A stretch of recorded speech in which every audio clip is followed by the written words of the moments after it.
আফরিন, আপনি লিখেছেন, আমার স্বামী সুস্থ সন্তানের জন্য 10টা গরু দেওয়ার নিয়ত করেছিল। আমরা দেশের বাইরে থাকি, এই 10টা গরু কাকে কিভাবে দিতে হবে বা গরুর সমপরিমাণ টাকা কাউকে দেওয়া যাবে কিনা? আপনার স্বামী সুস্থ সন্তানের জন্য 10টা গরু দেওয়ার যদি মানত করে থাকেন তাহলে সেটা আবশ্যক হবে। নিয়ত করেছেন, নিয়ত এবং মানতের মধ্যে পার্থক্য আছে। যদি আল্লাহ আমার এই কাজটা হয় তাহলে আমি এতগুলো গরু গরিব দুঃখীদেরকে দান করবো বা খাওয়াই দিব, এটা কি বলে মানত।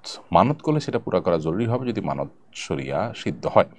আর নিয়ত করলে সেটা পুরা করা জরুরি না। এখন নিয়ত যদি করে থাকেন সন্তান সুস্থ হলে বা সন্তান যেন সুস্থ হয়, তাহলে আমি এটা সন্তান যেন সুস্থ হয় আল্লাহ আমি এটা করব।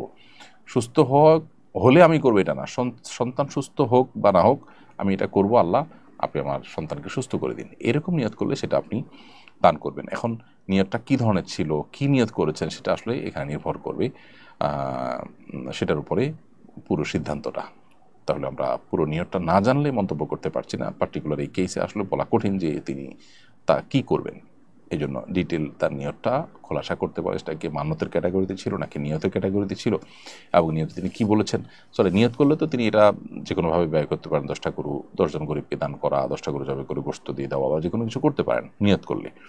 আর নিয়ত যদি পুরো নাও করেন গুনাহগার হবেন না। মানত করে থাকলে যেভাবে মানত করেছেন সেভাবে তাকে করতে হবে যদি মানত বিশুদ্ধ হয়ে থাকে। এমনি তো